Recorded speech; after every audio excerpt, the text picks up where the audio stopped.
நம்முடைய சப்ஸ்கிரைபர் கேட்ட ஒரு கேள்விக்கான பதிவு தான் இது. Respect each other. இப்போ ஜெண்டர் இருக்கு இல்லையா, ஆண் பெண், இந்த ரெண்டு பேருக்கும் மரியாதை கொடுக்கணும். இது குழந்தையிலேருந்தே வரணும். எப்பத்துலேருந்து சொல்லி தரலாம் அப்படிங்கிற மாதிரியான கேள்வி. அவங்களோட பேஸ் என்னன்னா, சின்ன குழந்தையிலேருந்தே ஆணோ பெண்ணோ மரியாதையை நடந்துக்கணும், மரியாதை அடுத்தவங்களுக்கு மரியாதை கொடுக்கணும் அப்படிங்கிற விஷயத்தை எப்படி கொண்டு வரலாம் அப்படிங்கிறது அவங்களோட கேள்வி. ஸோ இது பார்த்தீங்கன்னா எப்போ சொல்லி தரலாம், எப்பத்துலேருந்து சொல்லி தரலாங்கிறதும் அவங்களோட கேள்வியாக இருக்குது. இப்போ நம்ம பார்த்தோம்னா, நம்ம மகாபாரதத்தில் அர்ஜுனனோட குழந்தை வீர அபிமன்யு இல்லையா. ஸோ அவர் எங்கே கற்றுக்கிட்டாங்க, அந்த சக்கரவியூகம் உடைக்கிறதையே அவங்க வயிற்றுலேருந்தே கற்றுக்கிட்டாங்கன்னு சொல்லுவாங்க. அது அந்த குழந்தையா இருக்கும்போதே, வயிற்றுல இருக்கும்போதே கற்றுக்க முடியுது குழந்தைங்களால இல்லையா.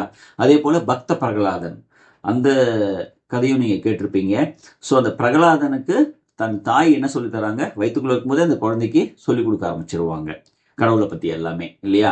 ஸோ அப்போ ஒரு பெற்றோர் எப்போ குழந்தைங்களுக்கு சொல்லிக் கொடுக்க முடியும் அப்படின்னா, குழந்தை வயிற்றுக்குள்ள இருக்கும்போதே சொல்லிக் கொடுக்க முடியுங்கிறது தான் இதனுடைய உண்மைத்தன்மை இல்லையா.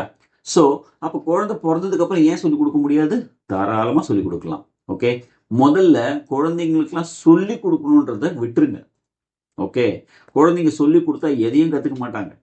நீங்கள் ரெஸ்பெக்டாக இருக்கணும், பெண்ணாக இருந்தாலும் ரெஸ்பெக்ட் பண்ணணும், ஆணாக இருந்தாங்கன்னா பெண்ணுக்கு ரெஸ்பெக்ட் பண்ணணும் அப்படிங்கிறத நீங்கள் சொல்லி கொடுத்தாலும் கற்றுக்க மாட்டாங்க, பார்த்து தான் கற்றுப்பாங்க.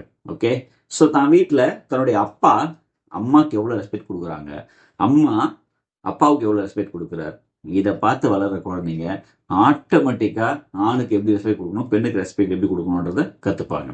இப்போ வீட்டில் அப்பா அம்மாவுக்கு என்ன ரெஸ்பெக்ட் கொடுக்குறாங்க, அம்மா அப்பாவுக்கு என்ன ரெஸ்பெக்ட் கொடுக்குறாங்கன்னு பார்க்கும்போது அந்த ஜெண்டரோட டிஃப்ரென்ஸ் வராது. அம்மாவும் மரியாதையாக இருக்காங்க, அப்பாவும் மரியாதையாக இருக்காங்க அம்மா கிட்டன்னும் போது, இதை பார்த்து வளர்ந்து ஸ்கூலுக்கு வராங்க குழந்தைங்க. ஸ்கூலுக்கு வரும்போதும் அப்போ ஃப்ரெண்ட்ஸோட எப்படி பேசுவாங்க, மரியாதை தானே பேசுவாங்க இல்லையா.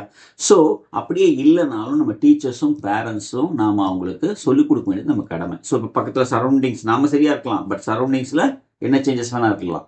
ஓகே, ஸோ அப்போ அந்த மரியாதை இல்லாத தன்மையை கற்றுக்கிறதுக்கு கூட குழந்தைங்களுக்கு வாய்ப்பாக அமைஞ்சிடும். புரியுதுங்களா உங்களுக்கு, எப்படி அப்பா அம்மாவை பார்த்து கற்றுக்கிட்டாங்களோ அதே போல் சரௌண்டிங்கில் தவறாக இருந்தாலும் பார்த்து கற்றுப்பாங்க. அதை நாம தான் சரி பண்ணணும். அப்படி பெண்ணாக இருந்தாலும் ஆணாக இருந்தாலும் ரெண்டு பேரும் ஒன்று தான், இதில் எந்த சேஞ்சஸும் கிடையாது. இன்னும் பெண்ணுக்கு என்ன சொல்லணும்னா ஆணோட மகத்துவத்தை சொல்லணும், ஆணுக்கு என்ன சொல்லணும் பெண்ணோட மகத்துவத்தை சொல்லி வளர்க்கணும். இப்படி ஒரு ஜெண்டருக்கு ஆப்போசிட் ஜெண்டரை பற்றின ஒரு புரிதலும் அந்த மகத்துவமும் தெரிய வச்சு வளர்க்க ஆரம்பிச்சோம்னா கண்டிப்பா குழந்தைங்க பெண்ணா இருந்தா ஆணை மதிப்பாங்க, ஆணா இருந்தாலும் பெண்ணை மதிப்பாங்க. வாழ்த்துக்கள்.